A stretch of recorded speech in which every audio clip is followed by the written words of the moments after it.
Assalamualaikum warahmatullahi wabarakatuh. Selamat pagi atau menjelang siang dan salam sejahtera untuk kita semua. Oke, bisa didengar semua ini? Ya. Oke. Ya. Hari ini kita akan membahas apa yang kita sebut sebagai pengembangan kebijakan untuk penyakit-penyakit prioritas. Nah, untuk itu mari kita masuk ke webnya ya, karena program ini paperless ya, jadi kita tidak menggunakan fotokopi ataupun buku yang dicetak, tapi semuanya ada di web. Nah, coba dilihat di web, nah nih, kita buka ke kursus mengenai ini, pelatihan penggunaan DAS ini, ya slide. Ya, nah ini. Sebentar, ini bisa digambarkan nggak? Oke. Jadi kalau kita lihat ya, ini mohon maaf ada kamera satu tidak berjalan ya. Jadi kalau kita cermati sebagai pengantar, nah oke, sudah ya. Ada berbagai masalah prioritas yang pada kesempatan ini kita memilih ada KIA, stunting, penyakit kardiovaskuler dan kanker ya. Jadi ada 4 hal yang kita akan bahas. Nah, kemudian kalau kita lihat selama ini perumusan kebijakan dan data ini masih kelihatan belum dekat ya hubungannya ya. Nah karena itu kami di PKM KMK UGM itu berusaha membuat data itu menjadi lebih mudah diakses dengan menggunakan sistem DAS, data sistem kesehatan.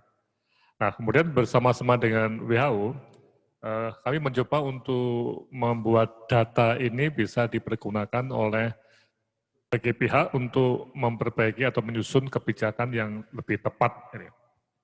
Ya, kenapa? Selama ini kita melihat bahwa data itu begitu banyak ya, tapi tidak atau masih jarang ya dipakai untuk menyusun kebijakan, mulai dari penelitian kebijakan, kemudian analisis kebijakan sampai rekomendasi kebijakan. Oke, ya naik terus lagi. Nah, oleh karena itu kami mencoba untuk mengembangkan berbagai kegiatan yang intinya kalau kita lihat tahapannya itu mulai memahami data dalam dashboard sistem kesehatan atau DAS. Kemudian tahap kedua itu adalah pelatihan penulisan penelitian kebijakan berbasis data sekunder di DAS. Ya. Jadi ini suatu sekuen ya yang minggu ini kita data, minggu depan kita akan masuk pada penulisan penelitian kebijakan. Kemudian tahap ketiga adalah pelatihan analisis kebijakan yang KIA, GC, CBD, dan cancer tadi. Yang kalau kita lihat juga ada hari-harinya yang bisa dilihat mana yang untuk KIA, mana yang untuk GC, dan seterusnya. Nah kemudian akan ada forum nasional, ini tanggalnya, belum ada, November tanggal 4 ya masalahnya. Coba ini dikasih ya tanggalnya. Tanggalnya belum ada ya? Mbak, ya nanti tanggalnya diberitahu ya. Ya. Kemudian setelah itu kita akan masuk pada penulisan artikel di jurnal, analisis kebijakan dan policy brief. Ya ini mungkin pada Desember atau mungkin November juga mulai ya, sampai Januari 2021. Kemudian dialog kebijakan untuk menyajikan berbagai hasil dalam konteks advokasi kebijakan pada November 2020 kita mulai di forum nasional sampai mungkin Maret 2021 ya. Oke, jadi ini tahapannya ya, cukup panjang nantinya. Jadi Anda yang ikuti pelatihan ini mungkin 3 tahap pertama dulu, kemudian nanti diteruskan dengan tahap berikutnya. Nah, kemudian cara ikuti kegiatan. Nah, ini menarik ya. Kita paham betul bahwa pengguna data atau para peneliti ini, kalau yang kita lihat dari latar belakang misalnya klinisi ya, spesialis penyakit misalnya kanker, penyakit dalam, atau opskin, ya itu jantung itu sibuk ya, dan juga dosen-dosen juga sibuk, pimpinan atau peneliti juga sibuk. Nah, kita menggunakan model ada live Zoom meeting ini, kemudian penggunaan podcast, penggunaan video dan berbagai cara lainnya yang dilakukan dengan pendekatan blended learning, sehingga para peserta dapat mengatur sendiri kecepatan dan masa belajarnya. Tapi yang penting bahwa ada produk yang sudah bisa dipatok tadi ya, dan ada jadwal yang kita ikuti. Gitu ya. Nah, sehingga kalau kita lihat, mungkin bisa masuk ke blended learning ya. Jadi kita masuk ke blended learning. Ya. Apa itu blended learning? Ya. Nah, di dalam model belajar melalui blended learning, kita akan masuk pada suatu model yang kalau kita cermati ya, kita ada suatu kegiatan pelatihan yang panjang, ya. Namun kadang-kadang kita males atau enggan ikut karena, waduh, nanti kita terpaku nih. Nah, padahal tidak nih. Nah, pelatihan ini pelatihan yang panjang tapi akan fleksibel dalam melakukan semacam ikut sertakan Anda dalam proses pelatihan ya. Ya, jadi blended learning adalah suatu model pembelajaran yang mencampur berbagai aktivitas seperti pengajaran di kelas secara face to face atau jarak jauh seperti ini ya. Kemudian membaca berbagai hal di web, diskusi di mailing list, dan berbagai hal lainnya. Nah, oke.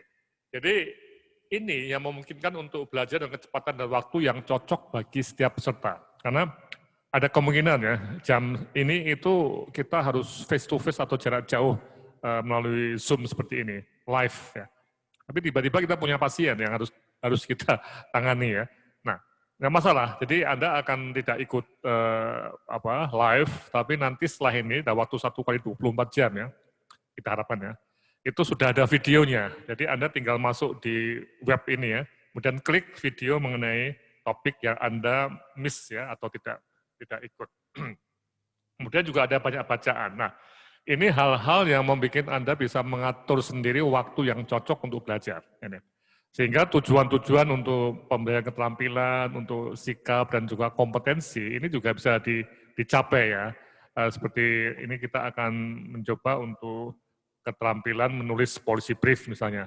Atau untuk para klinisi itu menggunakan data untuk membuat keputusan, tidak hanya hal-hal yang sifatnya kesmas, tapi juga keputusan yang untuk klinis juga. Misalnya dalam konteks data yang dari BPJS, data data sampel ya, itu hanya klinis bisa dicirikan. Ya nih. Ya, kemudian untuk pelajaran untuk sikap ya bisa juga dan kompetensi ini bisa ya.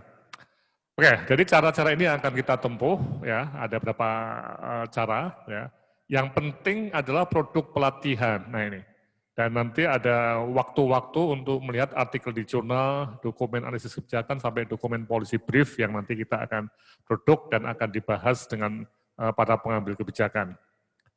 Nah, apa yang akan dilakukan dalam pelatihan ini? Sederhana sekali, kita di UGM dan ada para narasumber. Ada peserta kelompok ya, ini ada beberapa departemen klinis yang ikut ya sesuai dengan bidang masing-masing atau kelompok kerja seperti cancer ini peserta kelompok ya.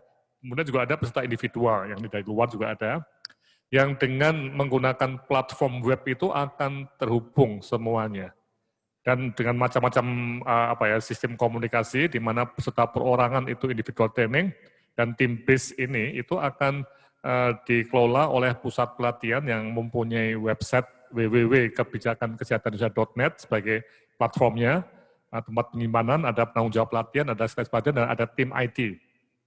Nah, di dalam web akan disimpan kerangka acuan, modul-modul, termasuk juga video, podcast, dan sebagainya yang bisa diakses oleh semua peserta.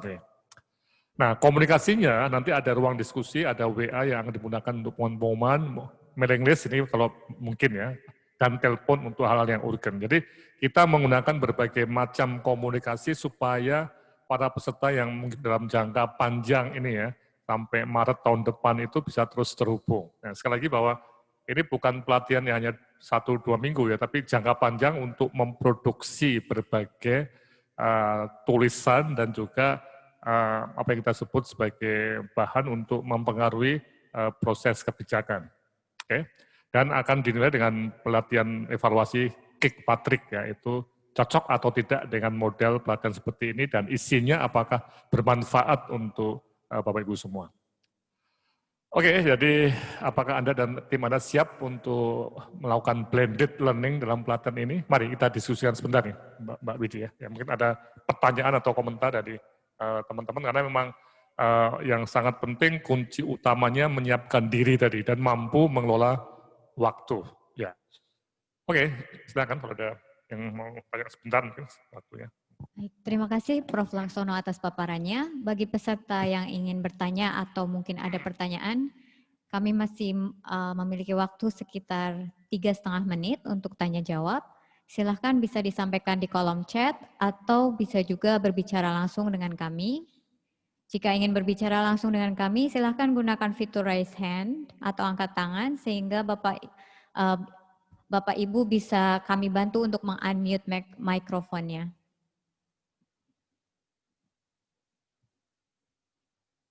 Kita lihat ya, siapa yang ikut ya. Coba Mbak Widi dilihat participants-nya ya. Jadi ada 27 orang. Nah, oh ini. Jadi sebagian dari klinisi yang ada di Departemen Jantung, di Departemen Penyakit Dalam, ada di cancer ya. Oke. Ya, silakan kalau ada yang mau bertanya ini. Juga ada dari beberapa orang luar ya, dari Ular UGM juga ada ya. Ada. Ya. Atau komentar? Ya, silakan. Ini ada pertanyaan Prof di kolom chat. Dari Pak Dedi, seandainya kami ingin mengakses ilmu tentang kebijakan kesehatan, di mana kami bisa mendapatkannya? Ya, terima kasih Pak Dedi. Ya, betul. Tadi itu di website www.kebijakankesehatanIndonesia.net. Coba diklik ya, apa? www.kebijakankesehatanIndonesia.net. Ya, coba di home-nya ya, masuk home. Nah ini. Nah ya, dari situ ada banyak sekali ya, apa?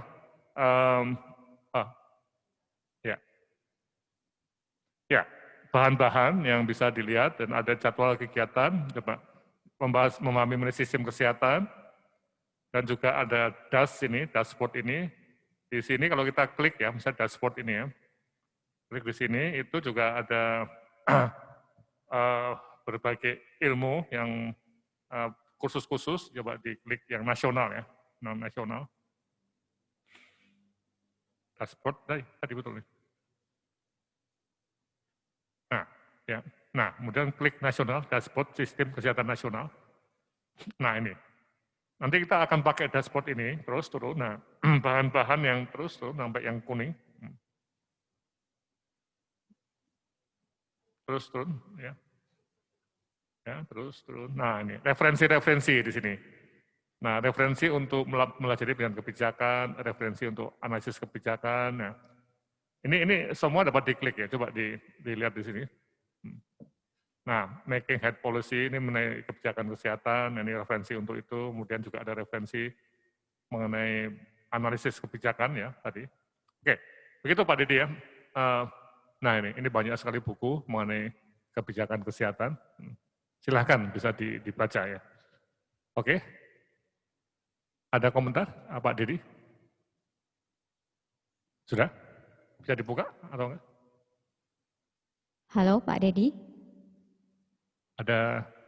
Sampun Prof, matur suwun. Oh, iya. Jadi di situ Pak, jadi memang website itu memang didedikasikan untuk kebijakan kesehatan, Pak Didi. Iya betul Prof, karena terus terang kami ini ya ini merupakan ilmu yang baru Prof, dan saya artinya bahwa selama ini kita di klinis itu sebetulnya ada sesuatu yang harus kita sampaikan. Oh kalau kita mengambil kebijakan ini salah dan sebagainya, itu kadang-kadang ya ini baru kami dapatkan ilmunya. Terima kasih Prof.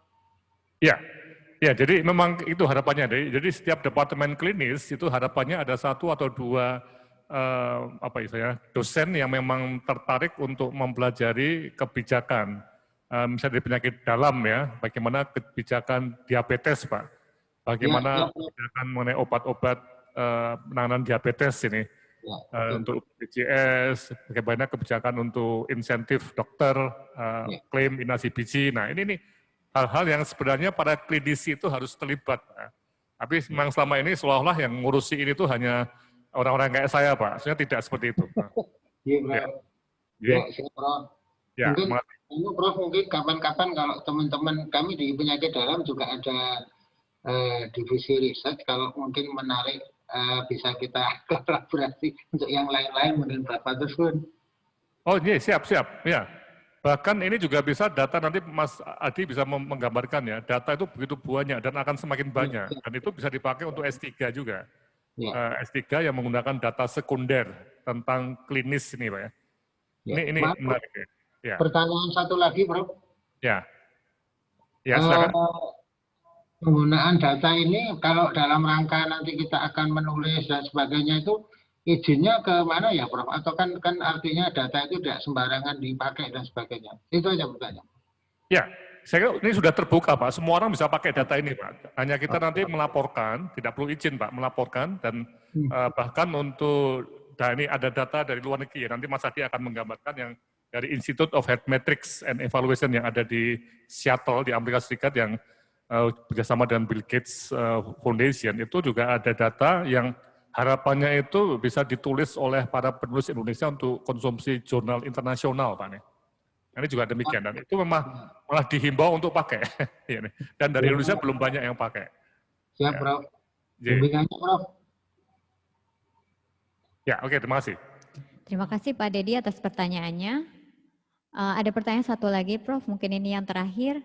Untuk tema kanker dari Pak Agung Puja Kusuma, untuk tema kanker dan CVD, kebanyakan peserta dari medik Prof, menyambung pertanyaan kemarin, apakah kami yang dari Kesmas bisa nyambung dengan materi kanker dan CVD hari ini?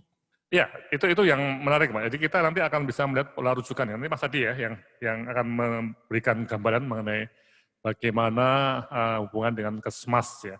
Dan itu juga sangat menarik kalau kita melihat bagaimana konsumsi atau expenditure klaim inasi biji BPJS ya. Nah, itu nanti akan kita lihat betapa besarnya ya klaim-klaim itu, dan ini akan sangat terkait dengan preventif promotif yang logikanya di Kesmas Pak.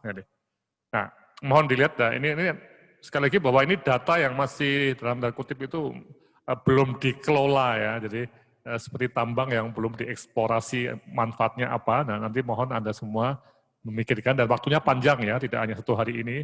Anda nanti dikenal oleh datanya, dan nanti akan diutak-atik sendiri bagaimana sebaiknya topik ataupun ide-ide yang bisa dikembangkan dari data yang ada. Oke, saya kira itu ya, Widi. Ya, kita segera mulai dengan tadi.